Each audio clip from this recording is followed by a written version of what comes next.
Le Tao argenté de Rafferty était dans mon allée à 14h11 un mardi. Je suis resté dans ma camionnette au bord du trottoir et je l'ai regardé. Le moteur tournait toujours. Le chauffage était allumé.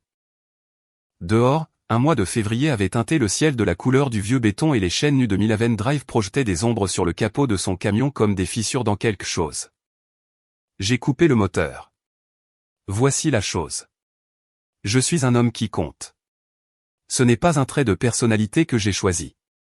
C'est juste ainsi que le câblage fonctionne.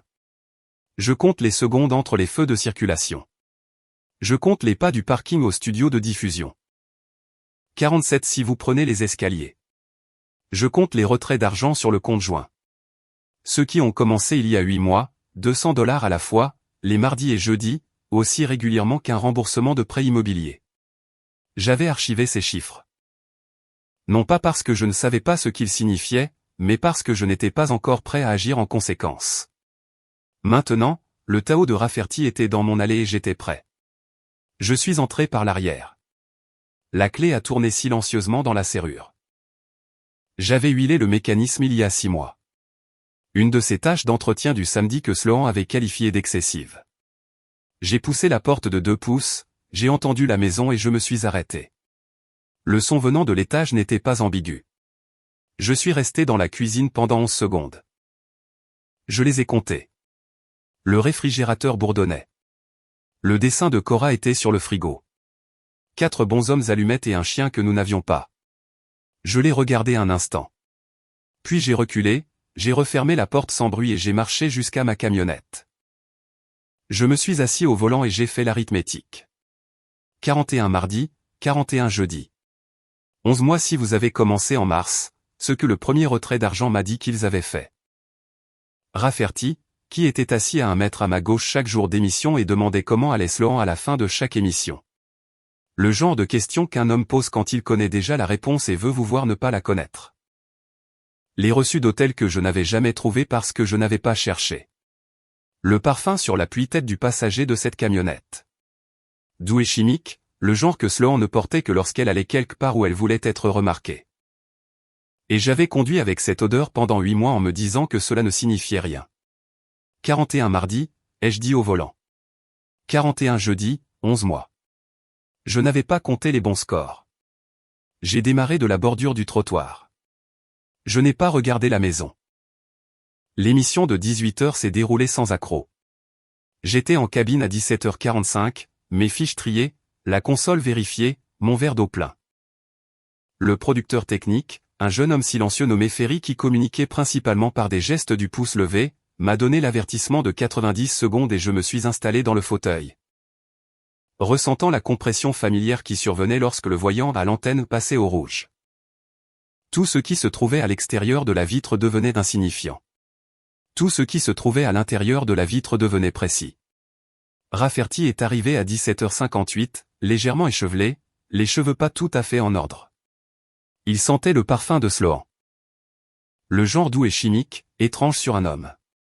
Spécifique comme une empreinte digitale. Il s'est laissé tomber sur sa chaise et a pris la feuille de programme que j'avais laissée de son côté du bureau. Je n'ai pas levé les yeux. Prêt ? A-t-il dit. Toujours. Nous avons fait 90 minutes de radio sportive. J'ai animé 3 segments, lui ai lancé 2 balles faciles qu'il a pu frapper pour l'audience, et j'ai clôturé l'émission à 19h31 avec la même cadence que j'utilisais depuis 6 ans. Rafferty était bon à l'antenne. Je l'avais toujours su. Il empruntait son rythme au mien. Son autorité à la proximité de ma crédibilité. Sa carrière au fait que je le faisais paraître meilleur qu'il ne l'était. Je le savais aussi. Je n'avais simplement pas connu le prix total de l'arrangement. Bonne émission ce soir, Bren. Toujours. Je mettais déjà mon manteau. Le pasteur Ken Aldridge a ouvert la porte de son bureau à 20h47 sans surprise. Il a lu mon visage comme un homme lit la météo. Pas les prévisions, juste l'état présent. Et il a reculé pour me laisser entrer. Assieds-toi, a-t-il dit. Je vais mettre la bouilloire. Son bureau sentait le vieux papier et le produit à bois que l'église utilisait sur les bancs. Un bureau en chêne, 2 chaises, des registres sur l'étagère derrière lui. Une lampe qui projetait une lumière chaude en cercle et laissait les coins dans l'obscurité. Je me suis assis. J'ai posé la chemise de Manny sur le bureau. Il est revenu avec 2 tasses, s'est assis et a ouvert la chemise sans cérémonie. Relevé bancaire. Les enregistrements téléphoniques de Sloan du plan commun. Je les avais récupérés il y a 3 mois et je n'en avais rien fait. Capture d'écran horodatée des retraits du compte joint. 8 mois de retrait de $200 en espèces, les mardis et jeudis, aussi constants qu'une marée. Qu'un a lu pendant un moment. Il n'a pas fait de commentaire. Le fonds social de l'Église, a-t-il finalement dit. Le nom de Sloan était sur une enveloppe d'argent en février. Le don était censé couvrir les fournitures pour le déjeuner de Pâques. Les fournitures ne se sont jamais matérialisées. J'ai supposé une erreur de communication. Il a fait une pause. Je dois $200 à l'Église et apparemment. Gardez-les, ai-je dit, et je couvrirai la somme. Il m'a regardé par-dessus le bord de sa tasse. De quoi avez-vous besoin? Un nom. Quelqu'un qui peut agir vite et ne fléchit pas. Il a pris un bloc-notes, a écrit 2 mots, a arraché la feuille et l'a fait glisser sur le bureau. Fitz Calhoun. Il est sur Méridian, a dit qu'un. 2e étage. Dites-lui que je vous envoie. Il vous recevra demain. J'ai plié le papier et je l'ai mis dans ma poche. Je suis rentré en voiture à 22 heures. Sloan était dans la cuisine avec un verre de vin et un sourire facile. La performance d'une femme qui avait passé l'après-midi à ne rien faire de particulier. Elle s'était douchée 2 fois.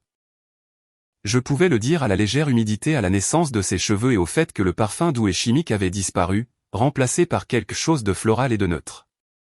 Comment était l'émission, a-t-elle demandé. Bien, comme toujours. Je l'ai embrassée sur la joue. Elle sentait le savon. Je suis monté à l'étage, j'ai vérifié Lena et Mac, je suis resté longtemps dans l'obscurité de la chambre de Cora à la regarder respirer. 4 ans. 4 bons hommes allumettes sur le réfrigérateur. Un chien que nous ne possédions pas. Je suis allé dans la chambre d'amis, j'ai ouvert mon ordinateur portable et j'ai commencé à construire le dossier. 3 jours plus tard, j'ai laissé un relevé bancaire sur le comptoir de la cuisine. Non par accident. Sloan l'a trouvé avant le petit déjeuner. Elle est entrée dans la cuisine le tenant comme les gens tiennent les choses qu'ils prétendent avoir trouvées innocemment. Pourquoi regardes-tu mes dépenses? J'ai versé mon café. Je regarde toutes les dépenses. C'est un compte joint. Tu me surveilles. Je lis un relevé. Elle l'a posé sur le comptoir entre nous. C'est insultant. Tu le sais. J'ai pris ma tasse. Combien le collecteur de fonds de l'église a-t-il rapporté, Sloan? Elle a ajusté sa boucle d'oreille. 2 fois. Un petit anneau en or. Le touchant du bout du doigt, tirant légèrement, le lâchant. Je l'ai regardé faire. Je ne sais pas de quoi tu parles. Le fonds pour le déjeuner de Pâques. Février. Tu as géré la collecte d'argent. Elle a rempli son verre de vin. Il était 8 heures du matin. C'était du café, mais le geste était le même. Ne pas lever les yeux pendant qu'elle le faisait. C'était il y a des mois.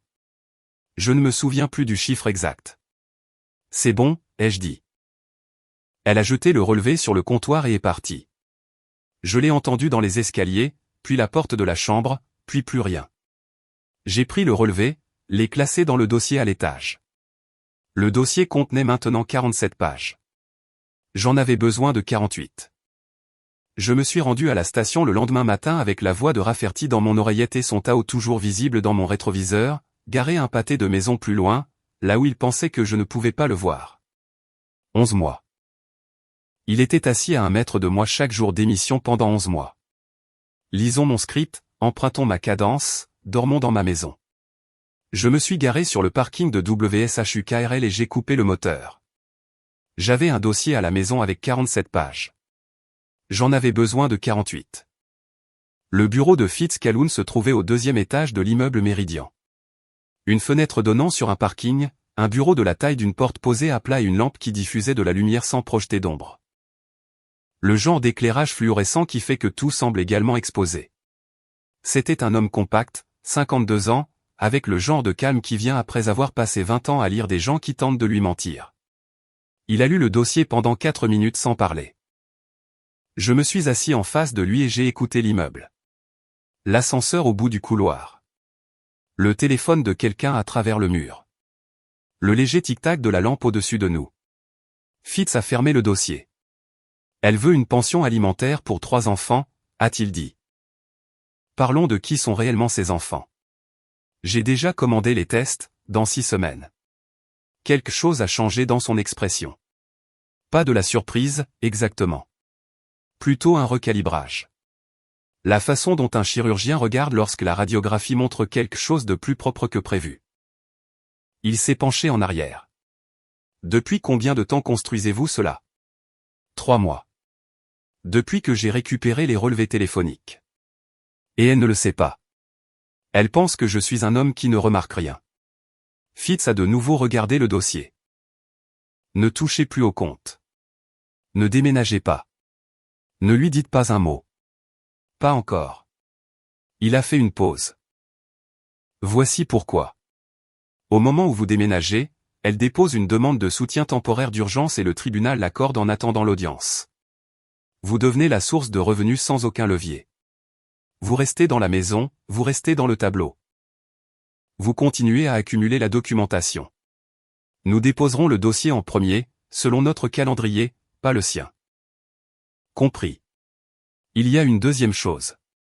Il a tapé sur le dossier. Son avocat argumentera que les revenus de la radiodiffusion sont un bien matrimonial. Vos redevances, vos renouvellements de contrat, tout ce qui a été gagné pendant le mariage. C'est un chiffre significatif. J'ai glissé un document de plus sur le bureau. L'acte de propriété de mon défunt père, une parcelle de 40 acres dans le comté de Hargrove, détenue dans sa succession pendant 3 ans depuis sa mort, jamais transférée parce que j'attendais la bonne structure. Et derrière, le calendrier des redevances du contrat de radiodiffusion. 6 ans de redevances accumulées de syndication, un chiffre qui semblerait très important à un avocat en divorce et très tentant pour un juge. Fitz a lu les 2 documents. Je veux que ceci soit dans une fiducie protégée pour les enfants avant qu'elle ne dépose la demande, ai-je dit. Les 3 enfants, bénéficiaires uniques, administrés par le pasteur Quint Aldridge à Calvary Community. Cela peut être fait en 10 jours? Fitz a levé les yeux. Cela peut être fait en 7. Faites-le en 6. Il a presque souri. Quint vous a envoyé. Il a écrit votre nom. Il écrit mon nom pour les hommes qui ont déjà fait leur devoir. Il s'est levé, a tendu la main. Ne touchez pas au compte. Ne déménagez pas. Ne dites pas un mot. Je sais, Anne Brennan. Il a maintenu la poignée de main. Quoi que vous ressentiez en ce moment, mettez-le quelque part au froid. Vous en aurez besoin plus tard. Je suis rentré en voiture avec le bourdonnement fluorescent de son bureau encore dans mes oreilles.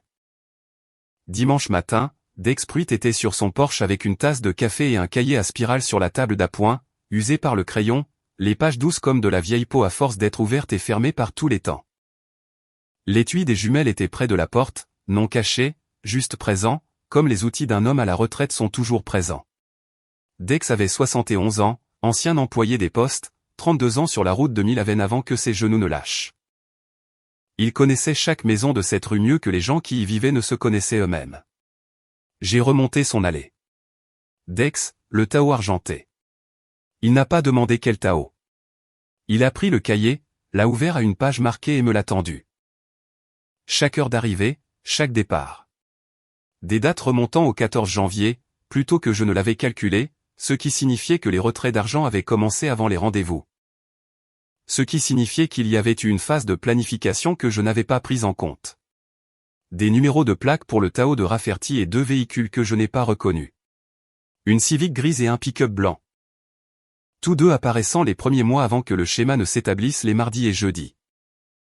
L'écriture de Dex était petite et exacte, le genre d'écriture qui vient de longues années à enregistrer des adresses. Je me doutais que quelqu'un viendrait le chercher un jour, a dit Dex. Il a bu son café. Je ne pensais pas que cela prendrait autant de temps. Pourquoi n'avez-vous rien dit? Il m'a regardé fixement. J'allais le faire. Je ne pensais pas que c'était ma place. Il a fait une pause. Puis j'ai pensé que je garderais le dossier propre jusqu'à ce que ce soit le cas. J'ai pris le cahier. Mes mains ne tremblaient pas, je vous le rendrai. Gardez-le. J'ai les copies. Il a tapé sur sa tempe. Et là-haut. Je suis retourné à ma camionnette. Le cahier était plus lourd qu'il n'aurait dû l'être pour quelque chose fait de papier.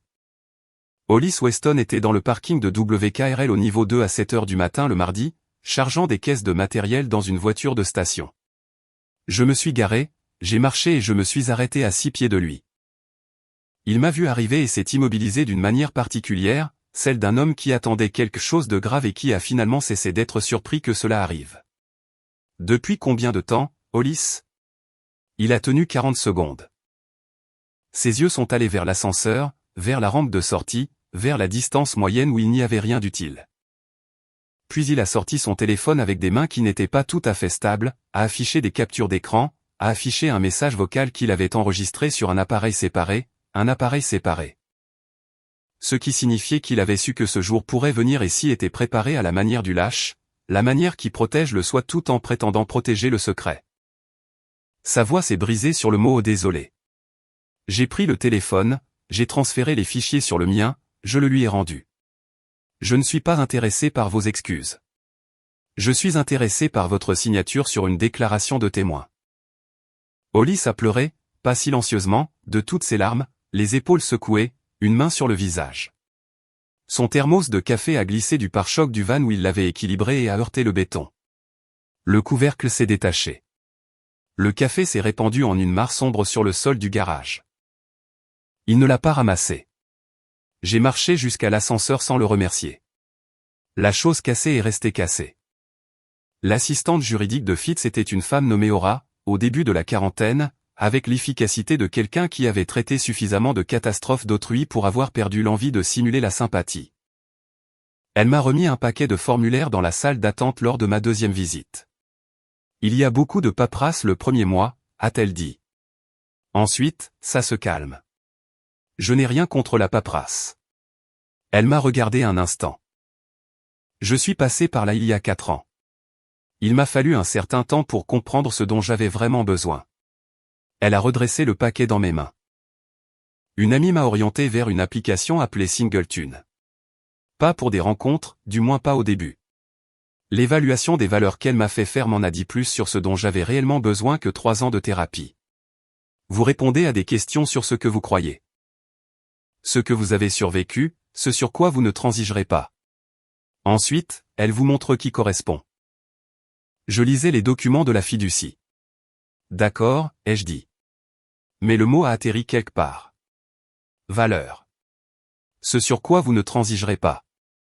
Je l'ai classé à côté des autres choses pour lesquelles je n'étais pas encore prêt à agir. L'avocat de Sloan a déposé la demande un jeudi. Requête de soutien temporaire d'urgence, les revenus de la radiodiffusion signalés comme bien matrimonial, 3 enfants répertoriés comme dépendants. Le juge l'a accordé en attendant l'audience. Pendant 3 semaines, j'ai fait des chèques, 2200 $ chaque vendredi, par virement direct. Mes mains ne tremblaient pas. J'ai regardé le compte se vider et j'ai pensé au carnet de Dex et au coffre-fort de Fitz, aux résultats ADN qui devaient arriver dans 4 semaines, au trust pour les enfants qui avaient été exécutés en 6 jours et qui étaient maintenant légalement blindés. J'ai emménagé aux Terrasses Arms un samedi. Sol carrelé froid, murs nus. L'appartement sentait les produits de nettoyage du locataire précédent et rien d'autre. J'ai scotché le dessin de Cora au-dessus de l'évier de la cuisine, les 4 bonshommes allumettes, le chien que nous ne possédions pas, et j'ai reculé pour le regarder. C'était la première chose qui donnait à l'espace l'impression d'être le mien. Le jeudi suivant, Cora était avec moi pour la nuit.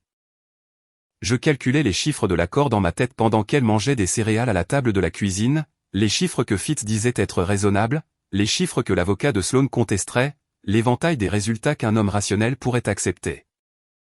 Cora est descendue de sa chaise, a marché jusqu'à l'endroit où je me tenais au comptoir et a levé les bras. Je l'ai prise dans mes bras. Elle a regardé le dessin au-dessus de l'évier. Elle m'a regardé. « Papa, est-ce que notre maison est cassée ?» Je l'ai tenue longtemps.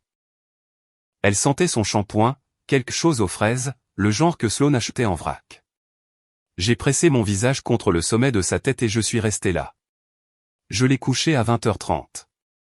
Je suis retourné à la cuisine, Je suis resté au comptoir un moment, j'ai pris mon téléphone. Fitz, pas de règlement. On y va. Une pause. Tu es sûr? Je suis sûr. Les résultats ADN sont arrivés un jeudi. J'étais dans la cabine de diffusion lorsque la notification par email a frappé mon téléphone. Je ne l'ai pas ouverte avant la fin de l'émission. Je me suis assis sur le parking pendant 6 minutes, moteur tournant, chauffage allumé, et j'ai lu le document 3 fois. Puis je l'ai transmis à Fitz avec une seule ligne. Scellez-le. Nous l'utiliserons à l'audience. Je suis rentré en voiture à mon appartement loué, j'ai fait 2 sandwichs et j'ai regardé Cora dormir. Les chiffres avaient cessé d'être abstraits.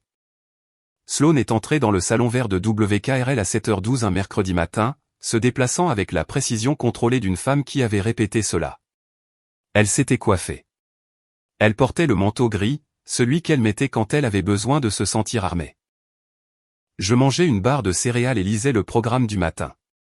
Quoi que Hollis vous ait dit, dit-elle, il est instable. Tout le monde à la station le sait. Je n'ai pas levé les yeux du programme. Hollis m'a donné les dates. J'avais déjà les dates. Elle s'est arrêtée. La performance a vacillé un instant, un petit ajustement autour des yeux, le genre de choses que vous ne remarquez que si vous avez observé le visage de quelqu'un pendant 15 ans. Elle a ajusté sa boucle d'oreille 2 fois. Vous allez tout détruire pour rien. Je ne détruis rien, Sloan. J'ai posé la barre de céréales. Je compte juste. Compter? Elle l'a dit comme un diagnostic. C'est tout ce que tu as toujours fait, compter, calculer. Rester là avec ton petit livre de compte pendant que tout autour de toi. Elle a pris la tasse de café de la table, la mienne en l'occurrence, et l'a jetée contre le mur. Elle a rebondi sur le placo et a atterri sur le tapis sans se casser. Nous l'avons tous les deux regardée. Elle est partie. J'ai ramassé la tasse, l'ai remise sur la table et je suis retourné au programme. Mes mains étaient stables. Le café avait éclaboussé mais ne s'était pas renversé. J'ai noté en marge du programme le timing du 3e segment, j'ai fini la barre de céréales et je me suis dirigé vers la cabine. 30 minutes plus tard, Rafferty est entré. Il a fermé la porte derrière lui. En 6 ans de collaboration, il n'avait jamais fermé la porte. Son visage faisait plusieurs choses simultanément, quelque chose qui voulait être de la confiance, quelque chose en dessous qui ne l'était pas. C'était un homme grand, Rafferty, large d'épaules, le genre de présence physique qui avait toujours rempli une pièce un peu plus que nécessaire. Nous devons parler de ce que vous pensez savoir. J'arrangeais le programme de mon côté du bureau. Je n'ai pas levé les yeux. Je ne pense rien, Donovan. J'ai 41 mardi documenté, le carnet de mon voisin, vos messages vocaux et une piste bancaire. Ce que je pense n'entre pas en ligne de compte. Le silence dans la cabine avait une qualité particulière. L'insonorisation le rendait complet. Pas de bruit ambiant, pas de circulation, rien du couloir. Juste nous deux et l'équipement et l'air mort entre nous. La main de Rafferty s'est portée vers le rack d'équipement à sa droite. Ses doigts ont touché le bord. Pendant 4 secondes, la pièce a été une pièce différente. Puis il s'est assis, a mis son casque. Nous avons fait l'émission. 93 minutes de radio sportive, 2 pauses commerciales, un segment d'appel sur le repêchage universitaire, un bref désaccord sur les statistiques défensives dont nous avions fait une version 100 fois. L'audience a entendu 2 professionnels. Ils l'ont toujours fait. Bonne émission, Bren. Toujours. Je mettais déjà mon manteau. L'audience préliminaire eut lieu un mardi. Tribunal de la famille du comté de Hargrove, 3e étage, présidé par la juge Maren Okafor. Les sols de marbre du hall principal répercutaient étrangement le son. Les pas arrivaient avant la personne. Les voix duraient plus longtemps qu'elles ne l'auraient dû. L'avocat de Sloan était un homme nommé Pell. Lisse et bien préparé. 3 pièces à conviction disposées en ligne sur sa table comme s'il avait fait cela 1000 fois, parce qu'il l'avait fait. Il a présenté l'argument des revenus en 15 minutes. Contrat de radiodiffusion, redevance de syndication, 11 ans d'accumulation matrimoniale. Travail propre. Je n'en attendais pas moins. Fitz a présenté la documentation de la fiducie pour enfants. La juge Okafor l'a étudiée. Elle avait l'habitude de poser les papiers avec une petite attention délibérée. Non pas en les laissant tomber. Non pas en les glissant. En les posant. Comme quelqu'un le fait quand il veut réfléchir avant de parler. Le banc a craqué sous le déplacement de son poids. Pell s'est opposé à la structure de la fiducie. Le moment, a-t-il argué. L'établissement de la fiducie trop près de la date de dépôt. L'apparence de dissimulation d'actifs. La juge a rejeté l'objection. La fiducie avait été légalement établie avant le dépôt. Les enfants étaient désignés comme bénéficiaires. L'administration se faisait par une institution religieuse agréée avec un dossier financier vierge. Les actifs étaient protégés. Le visage de Sloan a fait quelque chose de compliqué. Elle s'est penchée vers Pell et a chuchoté. Il a chuchoté en retour. Elle a secoué la tête une fois, sèchement. Votre honneur, ma cliente demande un report pour évaluer les fiducies. Refusé. Nous allons continuer. J'ai gardé mon visage neutre. Fitz a pris une petite note sur son bloc-notes. L'audience a continué pendant encore 40 minutes. Nous sommes partis avec la fiducie intacte et l'argument principal de Pell significativement réduit. Dans l'ascenseur, Fitz a dit, c'est la première pièce. J'ai hoché la tête. Nous avons marché vers nos voitures respectives sans célébrer. La voie de ramassage de Crestwood les mercredis fonctionnait comme une rivière lente. Les voitures arrivaient par la gauche. Les enseignants accompagnaient les enfants jusqu'au trottoir. Le chaos contrôlé d'une centaine de parents essayant d'être dans les mêmes 12 mètres d'asphalte au même moment. J'étais dans mon camion, deuxième de la file, observant la classe de Max sortir quand la Subaru cabossée s'est garée 2 places devant. Une femme est descendue. 37 ans, peut-être. L'âge qui paraît lui-même. Sans aucune mise en scène. Veste sombre, bottes de travail. Le mouvement efficace de quelqu'un qui a chargé et déchargé sa propre vie assez longtemps pour que ce soit juste sa façon de bouger. Elle a appelé 2 noms. Petra, Jonah, on y va. Et 2 enfants sont apparus du flot d'enfants et sont montés à l'arrière sans drame. Elle m'a surpris en train de la regarder. Elle n'a pas détourné le regard la première. J'ai baissé ma vitre. Je ne sais pas pourquoi. Je n'avais pas l'intention de le faire. Semaine difficile, a-t-elle dit. Année difficile. Oui. Elle a considéré cela sans sympathie ni son contraire. Ce sont celles qui vous apprennent vraiment quelque chose. Son nom était Nadia Ellsworth. Électricienne. Elle l'a mentionné comme les gens mentionnent leur nom. Juste un fait sur eux-mêmes. Elle avait traversé sa propre séparation de garde. 2 ans, 3 avocats, un juge qui a finalement compris la situation. Elle n'a pas posé de questions sur ma situation. Elle a parlé de câbler un panneau dans le noir lorsque l'alimentation est déjà coupée. De la façon dont on apprend à travailler au toucher quand on ne voit pas les connexions. On sait où passent les fils parce qu'on les a mis là. Et on fait confiance au travail qu'on a fait avant que les lumières ne s'éteignent. Mac est sorti. Je lui ai fait signe de s'approcher. Nadia a chargé ses enfants, m'a fait un petit signe de tête qui ne signifiait rien et quelque chose, et est sorti de la voie. J'ai conduit chez moi en pensant au panneau de câblage dans le noir pendant 40 minutes. Cette nuit-là, je n'ai pas pu dormir. L'appartement était silencieux de la manière spécifique aux endroits qui n'avaient pas encore accumulé de bruit. Pas de grincement de plancher que je connaissais. Pas de bruit de tassement que je reconnaissais. J'ai fait défiler sans but. Le mouvement particulier de l'insomniaque. Et je suis tombé sur un fil de discussion d'un forum de parents divorcés. Quelqu'un décrivant l'évaluation des valeurs de Singleton comme la première conversation honnête que j'ai eue sur moi-même depuis 10 ans. J'ai lu le fil, pas en survolant, en lisant. Des gens décrivant ce que les questions avaient mis en lumière pour eux. Ce qu'ils croyaient de la loyauté. Ce qu'ils avaient survécu. Ce sur quoi ils ne transigeraient plus. La compatibilité des valeurs. L'idée que l'échec d'un mariage n'était peut-être pas la trahison à la fin, mais le désalignement au début. 2 personnes qui n'avaient jamais partagé la même arithmétique. Qui avaient l'air bien sur chaque photo et étaient fausses dans chaque chiffre. Je ne me suis pas inscrit. J'ai fermé l'onglet. Mais je suis resté avec ça. Le carrelage froid du sol de l'appartement était sous mes pieds nus. Et je suis resté avec ça pendant longtemps. Le mercredi suivant, Nadia était de nouveau sur la voie de ramassage. J'étais à 3 voitures derrière. Nous nous sommes fait signe de la main. C'était tout. Sloan était dans sa voiture, 4 places derrière moi. Elle est sortie. Je l'ai vue arriver dans le rétroviseur et j'ai ressenti cette qualité d'attention particulière qui vient quand on regarde quelqu'un sur le point de commettre une erreur importante. Elle s'est approchée de ma vitre. Je l'ai baissée. Ne fais pas ça, ai-je dit doucement. Elle avait déjà dépassé ce stade. Elle a regardé la Subaru de Nadia, puis m'a regardé.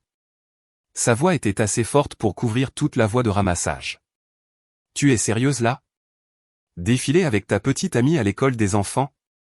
Devant Mac et Lena. Nadia est une parent à cette école. Je lui ai parlé pendant 4 minutes. Tu étais dans la voiture. Ne fais pas ça. N'utilise pas cette voix avec moi. Quelle voix? La voix où tu gagnes déjà. Elle pleurait maintenant. Le genre spécifique de pleurs qui est aussi une performance. Mais la performance lui avait échappé et était devenue quelque chose de réel en dessous. 11 autres parents s'étaient figés. Un professeur s'avançait vers nous avec le langage corporel prudent de quelqu'un formé pour désamorcer. J'ai ouvert la porte du camion. Elle a attrapé mon bras. J'ai regardé sa main, puis je l'ai retirée doigt par doigt sans regarder son visage. J'ai mis Mac et Lena dans le camion. J'ai attaché Cora à son siège. Elle était avec moi pour l'après-midi. J'ai quitté le parking. Dans le rétroviseur, Sloan était debout sur la voie de ramassage avec la main d'un professeur sur son bras et plus rien à jeter. Mac regardait ses chaussures. Lena s'est penchée et lui a pris la main. J'ai conduit. Fitz a appelé à 21h ce soir-là. Il a attendu que les enfants soient couchés. J'avais appris qu'il attendait toujours ça. Les résultats ADN ont été formellement soumis au tribunal, a-t-il dit. L'avocat de Sloan a été notifié. Une pause. Pendant cette pause, j'ai entendu le son d'un homme choisissant ses mots avec le soin de quelqu'un qui sait qu'il est sur le point de changer la forme de la vie d'une autre personne. Brennan, l'un des 3 ne correspond pas. Je me suis assis sur le sol de la cuisine. Carrelage froid, pieds nus.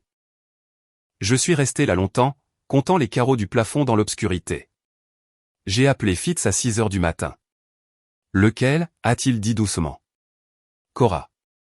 Les 4 secondes qui ont suivi ont été les plus longues de l'histoire. Je sais que ça ressemble au genre de choses qu'un homme dit en y repensant, essayant de donner du poids à un moment. Mais je comptais. Je compte toujours. Et ces 4 secondes étaient chacune une chose complète avec son propre poids et sa propre texture, et je les ai toutes ressenties. Puis j'ai dit, elle est toujours à moi, Fitz. Je me fiche de ce que dit le papier. Elle est à moi. Utilisez-le au tribunal pour le calcul de la garde. C'est tout.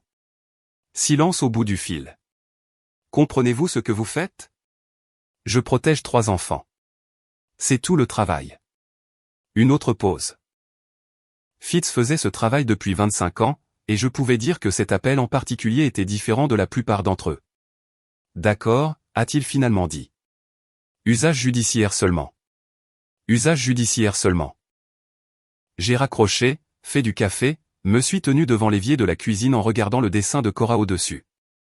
Les 4 bonshommes allumettes, le chien que nous ne possédions pas. 4 figures. L'une d'elles était moi. La plus petite, celle avec la tête circulaire et les bras tendus comme si elle volait, était Cora.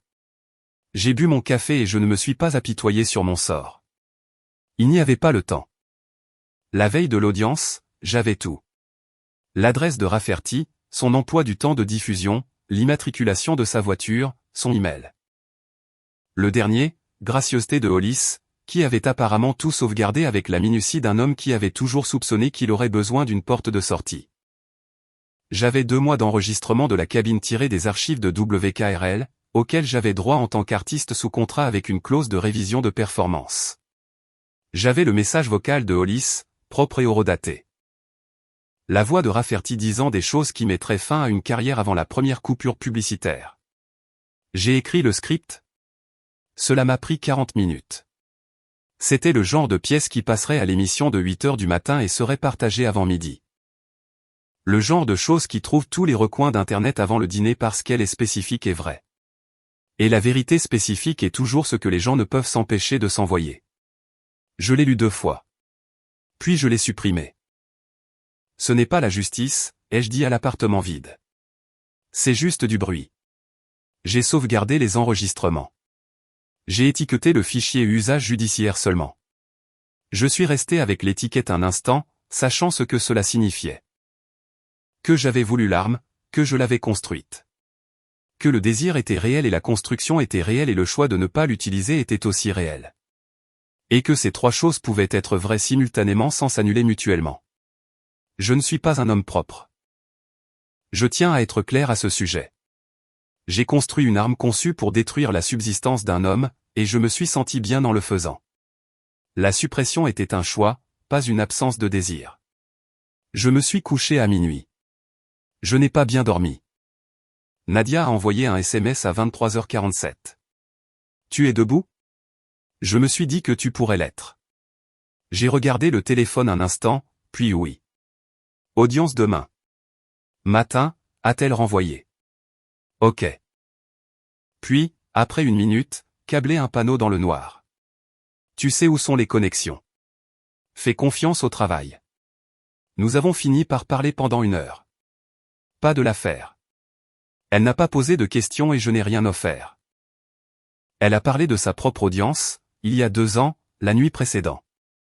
Comment elle s'était forcée à décrire chaque pièce de sa maison de mémoire, un exercice d'ancrage que quelqu'un lui avait appris. Comment la description s'était transformée en une sorte d'inventaire. Ce qui était à elle, ce qu'elle gardait, ce avec quoi elle en avait fini. As-tu essayé Singleton, ai-je demandé.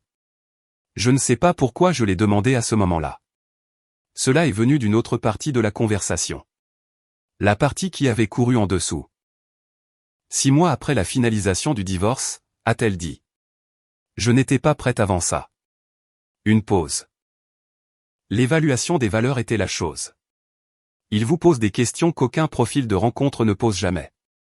Ce que vous avez survécu, ce que vous croyez sur la façon dont les gens devraient se traiter, ce sur quoi vous ne transigerez pas. Une autre pause. Cela m'a mise en relation avec quelqu'un dont les réponses ressemblaient aux miennes. Nous avons parlé pendant 3 semaines avant de nous rencontrer en personne. À ce moment-là, je savais déjà. Quelles étaient tes réponses? Elle est restée silencieuse un instant. Puis elle m'en a dit 2. J'ai reconnu les 2. Je suis resté allongé dans l'obscurité après que nous ayons raccroché, fixant le plafond. Le carrelage froid de la salle de bain était à 2 mètres. Et le dessin était au-dessus de l'évier. Et l'audience était dans 8 heures. Et quelque part dans la même ville, Sloan dormait ou ne dormait pas et Rafferty était ce qu'il était. Et j'étais là à compter les carreaux du plafond et à reconnaître les réponses d'une femme à qui j'avais parlé 4 fois. J'ai dormi à 1h30. Je me suis levé à 5h. Le bureau de Fitz, 7h30 du matin. Le pasteur Quint était déjà là quand je suis arrivé. Il était assis sur le fauteuil client avec un porte-documents en cuir sur les genoux. Il portait le cardigan qu'il mettait quand il était sérieux. Gris foncé. Pas d'épingle de revers. Le cardigan qui disait « Ce n'est pas un dimanche ». Il a posé une déclaration notariée sur le bureau de Fitz. Le schéma de retrait d'argent. Le don fantôme à l'église. Son administration de la fiducie pour enfants, documentée et propre. Derrière, un second document. Fitz l'a pris, l'a lu. Son expression a changé. C'est une lettre du thérapeute de Sloan, a-t-il dit. Contenu non confidentiel, a dit Quint. Date des séances seulement. Disponible en tant qu'enregistrement d'emploi du temps. Il a croisé les mains sur le porte-document. Les dates correspondent précisément au calendrier des retraits. Mardi et jeudi pendant 11 mois. Fitz a posé la lettre avec le placement attentif d'un homme à qui l'on vient de remettre quelque chose dont il ne savait pas qu'il avait besoin. Pasteur, vous venez de me remettre la corroboration dont j'avais besoin pour l'argument de l'abus financier. Je sais ce que je vous ai remis. Quint m'a regardé. Je ne suis pas là pour la détruire. Je suis ici parce que ces enfants ont besoin d'un chiffre stable. J'ai hoché la tête. L'assistante juridique de Fitz, Aura, est apparue dans l'embrasure de la porte. Monsieur Calhoun, le tribunal a appelé. Rafferty a demandé à être présent en tant que partie intéressée. Fitz m'a regardé. Je l'ai regardé. Il peut demander, a dit Fitz. Le tribunal lui dira la même chose qu'à tous ceux qui se présentent sans y être invités au divorce d'autrui. Il a pris sa mallette. Allons-y. Le parking du tribunal, 8h51. Mon téléphone a vibré. Un SMS d'un numéro que je ne reconnaissais pas. Puis j'ai fait le lien. Ferry, le producteur technique de WKRL. Le jeune homme discret qui communiquait surtout par des gestes du pouce levé. Rafferty est parti, disait le texte. Les RH l'ont convoqué ce matin. Je ne connais pas les détails. Je pensais que tu devais savoir. Je suis resté sur le parking et j'ai lu le texte 3 fois. Hollis.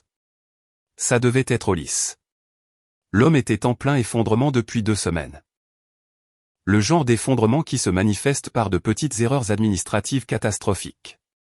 Le genre d'erreur qui arrive quand un homme essaie de gérer trop de secrets sur trop d'appareils et que ses mains ne sont pas assez fermes pour la liste de contacts. La carrière de Rafferty s'était terminée non pas parce que j'avais déposé une plainte, non pas à cause d'une enquête de la station, non pas à cause de quoi que ce soit que j'ai fait. Mais parce que le lâche qui l'avait protégé pendant 11 mois avait accidentellement transféré le fichier de capture d'écran au directeur des RH au lieu de l'assistante juridique de Fitz. Je suis resté sur le parking et je me suis permis un petit sourire froid. Puis j'ai mis mon téléphone dans ma poche et je suis entré dans le tribunal. Les sols de marbre portaient mes pas devant moi. Je pouvais les entendre arriver avant moi. Sloan était dans le couloir devant la salle d'audience avec Pell. Elle m'a vu arriver. Elle a ajusté sa boucle d'oreille. Je suis passé devant elle sans m'arrêter. L'audience était dans 40 minutes. J'avais tout ce dont j'avais besoin. L'audience était dans 40 minutes et pour la première fois en 11 mois, le nombre que je comptais était celui que j'avais choisi moi-même. La salle d'audience de la juge Okafor avait la qualité d'une pièce qui avait absorbé une grande quantité de dégâts humains et n'en reflétait aucun.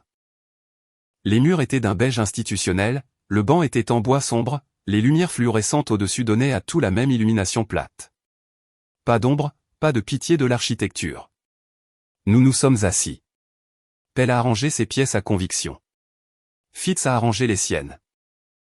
Le banc a craqué lorsque la juge Okafor s'est installée dans son fauteuil. Pell a commencé. Il était bon. Je lui accorderai cela. Il a exposé l'argument des revenus avec la confiance d'un homme qui avait déjà joué cette carte et l'avait vu fonctionner. Contrat de radiodiffusion, redevance de syndication, l'accumulation de 11 ans d'un patrimoine matrimonial. Il a cité des précédents. Il était lisse et bien chronométré et il savait exactement ce qu'il faisait. Puis Fitz s'est levé. Il ne s'est pas pressé. Il a posé la documentation de la fiducie pour enfants sur le barreau et derrière elle les relevés bancaires et derrière ceux-ci, le carnet de Dex. Dûment notarié. Dex étant assis dans le bureau de Fitz 2 semaines auparavant avec la patience d'un homme qui attendait exactement ce rendez-vous. Derrière le carnet, la déclaration de témoin de Hollis. Signée et témoignée par Aura. Derrière la déclaration, la lettre du thérapeute que Quin avait fournie. Et au fond de la pile, dans une enveloppe d'exposition scellée, les résultats ADN. Pell a vu l'enveloppe. Sa posture a changé d'un degré, se racle la gorge que seule une personne attentive aurait remarqué. Fitz a parlé pendant 22 minutes. Il n'était pas lisse. Il était précis, ce qui est une chose différente et plus dangereuse. Il a guidé le tribunal à travers le schéma de retrait. Le don fantôme. Les visites documentées, la fiducie établie légalement et administrée proprement. Les redevances maintenant protégées. La propriété maintenant en fiducie pour 3 enfants qui avaient besoin de stabilité plus que tout adulte dans la salle n'avait besoin d'un avantage. Puis il a posé l'enveloppe scellée sur le barreau. Votre honneur, à ce moment, je voudrais soumettre les résultats des tests génétiques pertinents à la question de la paternité et de la répartition de la pension alimentaire. Pell était debout. Objection, votre honneur. Pertinence. Et nous n'avons pas eu le temps adéquat de. Vous avez été notifié de la soumission jeudi dernier, a dit Fitz. Un temps adéquat a été fourni. La juge Okafor a tendu la main. Le huissier lui a apporté l'enveloppe. Elle l'a ouverte. Elle a lu. La salle d'audience était très silencieuse. Le banc a craqué. Les mains de Sloan, croisées sur la table devant elle, se sont figées de la manière dont les mains se figent lorsque le corps cesse de faire semblant. La juge Okafor a posé les papiers avec sa placement délibéré. Ne glissant pas, ne laissant pas tomber, posant. Elle a regardé Pell. Elle a regardé Fitz. Elle a regardé Sloan. Avocat Pell, a-t-elle dit. Je voudrais une suspension. 15 minutes. Je vous suggère de les utiliser. Dans le couloir, je me suis tenu près de la fenêtre qui donnait sur le parking et j'ai bu de l'eau dans un gobelet en papier. Fitz se tenait à côté de moi. Il n'a rien dit pendant un moment. L'argument des revenus est tombé, a-t-il finalement dit. La fiducie tient. Paternité du troisième enfant. Cela modifie considérablement le calcul de la pension. Pell le sait. Que fait-il? Il retourne là-dedans et propose un accord qui ressemble à une concession mais qui est en fait une retraite contrôlée. Fitz a fini son propre verre d'eau. Nous ne l'acceptons pas. Nous ne l'acceptons pas, ai-je convenu. Il m'a regardé. La décision de Cora. Je veux que tu saches que c'est la partie de cette histoire dont je me souviendrai. Je n'ai rien dit. La plupart des hommes à votre place l'auraient utilisé différemment. La plupart des hommes à ma place ne pensent pas à ce dont elle aura besoin à 14 ans, ai-je dit. Moi, oui. Fitz a hoché la tête. Nous sommes rentrés. Pell a proposé un accord. C'était, comme Fitz l'avait prédit, une retraite contrôlée. Chiffre de pension réduit, arrangement de garde modifié. La fiducie reconnue mais non contestée. C'était raisonnable. C'était le genre de raisonnable qu'un homme qui avait traversé 11 mois de cela pourrait accepter par épuisement. Je me suis penché vers Fitz et j'ai dit doucement, dites-lui que nous allons y réfléchir. Fitz m'a regardé. Dites-lui que nous allons y réfléchir, ai-je répété. Et puis dites-lui que je voudrais m'adresser directement au tribunal. 1 minute. L'expression de Fitz a dit plusieurs choses. Puis il a dit, d'accord. La juge Okafor a accordé la demande. Je me suis levé. Votre honneur, je veux être clair sur quelque chose avant qu'un accord ne soit conclu. J'ai gardé ma voix à un volume de conversation. La voix de la radio. Celle qui porte sans effort. La fiducie que j'ai établie n'est pas une position de négociation. Ce n'est pas un levier. C'est une structure que j'ai construite pour 3 enfants qui auront besoin de stabilité quelle que soit l'issue de cette procédure. Je ne demande pas au tribunal de me donner quoi que ce soit. Je demande au tribunal de confirmer ce qui est déjà en place. J'ai fait une pause. Ma femme m'a divorcé après 15 ans. Tu paieras la pension alimentaire pour 3 enfants pour toujours, a-t-elle ri. J'ai tout accepté sans me battre. J'ai laissé cela reposer un instant. Puis j'ai fouillé dans ma veste et j'ai posé l'enveloppe sur le barreau. Au tribunal, son avocat m'a tendu les papiers définitifs. J'ai souri et j'ai sorti une enveloppe.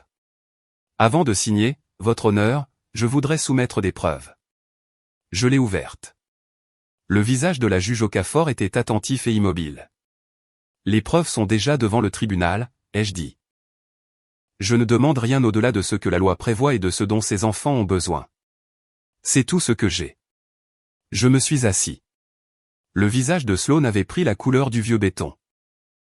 Pell écrivait quelque chose sur son bloc-notes avec l'intensité concentrée d'un homme qui avait besoin de faire quelque chose de ses mains. La juge Okafor a regardé les papiers devant elle pendant un long moment. Puis elle a dit 3 mots, la fiducie est maintenue. Le reste de l'audience a duré 40 minutes. La juge a modifié le calcul de la pension alimentaire en fonction des résultats de paternité. 2 enfants, pas 3. L'arrangement de Cora a été traité séparément par le biais d'une structure de tutelle que Fitz avait préparée à l'avance. L'argument de Sloan concernant les revenus a été substantiellement réduit. Les redevances et la propriété sont restées dans la fiducie. Pell a récupéré ses pièces à conviction. Il a été professionnel. C'est ça, les bons avocats. Ils perdent sans prendre les choses personnellement parce que le faire personnellement coûte de l'argent qu'ils pourraient dépenser pour le client suivant. Sloan ne m'a pas regardé quand nous sommes sortis. Dans le hall principal, les sols de marbre portaient nos pas dans toutes les directions. J'ai marché vers la sortie. Fitz s'est joint à moi. C'était un choix intéressant, a-t-il dit. S'adresser directement au tribunal. J'avais besoin que cela soit enregistré. C'est enregistré. Il a fait une pause. La phrase « elle a ri » était-ce exact? Assez proche. Nous avons poussé les portes principales dans l'air de février. Le parking était gris et plat et les chaînes le long du périmètre du palais de justice projetaient les mêmes ombres qu'à l'accoutumée. Et maintenant, a dit Fitz. Je vais chercher mes enfants à 15 heures. Il a hoché la tête. Je déposerai la documentation finale cet après-midi. Vous aurez les chiffres confirmés d'ici la fin de la semaine. Je lui ai serré la main. Il est allé à sa voiture. Je suis resté sur les marches du palais de justice un instant, regardant le parking, ne comptant rien en particulier. Puis j'ai marché vers ma camionnette. Sloane est sortie du palais de justice alors que je déverrouillais la porte. Elle s'est arrêtée à 3 mètres de moi. Pell était derrière elle, parlant au téléphone, sans faire attention. Elle m'a regardé longtemps. La performance avait disparu. Le manteau gris, la précision contrôlée, tout. Elle avait juste l'air d'une personne qui avait fait un très long calcul et qui était arrivée à la mauvaise réponse. Était-ce réel, tout ça, a-t-elle dit. J'ai réfléchi à ça. J'ai réfléchi à 15 ans, à 3 enfants, à la chambre d'amis et au dossier et aux 47 pages et aux 48. J'ai réfléchi au dessin de Cora au-dessus de l'évier de la cuisine. Les enfants étaient réels, ai-je dit. Tout le reste était ce que nous en avions fait. Je suis monté dans le camion. Elle est restée sur le parking pendant que je partais. Dans le rétroviseur, je l'ai vue rapetisser. Le manteau gris, les arbres nus de février, le palais de justice derrière elle. Pell avait rangé son téléphone et lui disait quelque chose. Elle n'écoutait pas. Je suis passé sur la route principale. L'appui-tête du passager portait encore la légère trace chimique et douce de son parfum. Je l'avais remarqué chaque fois que je montais dans ce camion depuis 8 mois. Ordinaire d'abord, puis chargé de tout ce que je savais, puis ceci. Juste une odeur qui s'estompait, appartenant à un temps révolu. J'ai baissé la vitre. L'air de février est entré, froid et propre. Voie de ramassage de Crestwood, 15h04. La Subaru de Nadia était 2 places devant. Elle était déjà sortie de la voiture, chargeant Petra et Jonah, quand je me suis garé. Elle a jeté un coup d'œil en arrière. J'ai baissé la vitre. Comment ça s'est passé, a-t-elle dit. La fiducie est maintenue. Elle a hoché la tête. Ni surprise, ni célébratoire, juste un hochement de tête de quelqu'un qui avait fait sa propre version de cela et savait ce qu'il en coûtait d'arriver de l'autre côté. Petra, Jonah, une seconde. Elle est revenue à ma fenêtre. Tu vas bien? J'y arrive. Elle m'a regardé comme elle l'avait fait ce premier jour, sans détourner le regard la première, sans jouer de rôle. Tu sais ce que Singleton m'a demandé lors de l'évaluation? Une des questions. Elle a fait une pause. Il a demandé, que croyez-vous sur la façon dont les gens devraient se traiter quand tout est déjà brisé? Que as-tu répondu? Que la réponse à cette question est la seule chose qui compte. Elle m'a regardé fixement. Que aurais-tu dit? J'ai pensé au dessin de Cora, aux 4 secondes après que Fitz ait prononcé son nom, au script que j'avais écrit et supprimé, à l'étiquette que j'avais tapée, usage judiciaire seulement. J'aurais dit la même chose, ai-je dit. Mac est sorti des portes de l'école, m'a vu et a salué. Lena était derrière lui. J'ai salué en retour. Nadia est retournée à sa Subaru. Elle est montée sans regarder en arrière, mais à travers la vitre, je l'ai vu dire quelque chose à Petra et Jonah et Petra a ri. Trop vite, trop court. Le genre de rire sincère. Je suis sorti de mon camion et j'ai marché vers mes enfants. L'air de février était froid et les chaînes le long du périmètre de l'école étaient nues et la lumière était le gris plat d'un jour qui était presque terminé. Mac m'a atteint le premier. Il avait 11 ans et était trop vieux pour me serrer dans ses bras dans un parking, alors il a marché à côté de moi, assez près pour que nos épaules se touchent. Lena m'a pris la main. Nous avons marché jusqu'au camion. J'ai attaché Cora. Elle m'a regardé avec l'attention directe et non gardée d'une enfant de 4 ans qui n'a pas encore appris à regarder quoi que ce soit de travers. Papa? Oui. Notre maison est-elle réparée? Je l'ai regardée. Au visage de bonhomme allumette, la tête circulaire, les bras tendus comme si elle volait. Nous en construisons une nouvelle, ai-je dit. Elle sera meilleure. Elle a considéré cela avec la gravité de quelqu'un pour qui la question était entièrement pratique. Y aura-t-il un chien? Peut-être, ai-je dit. On verra. J'ai fermé sa porte, Je suis monté, j'ai démarré le moteur.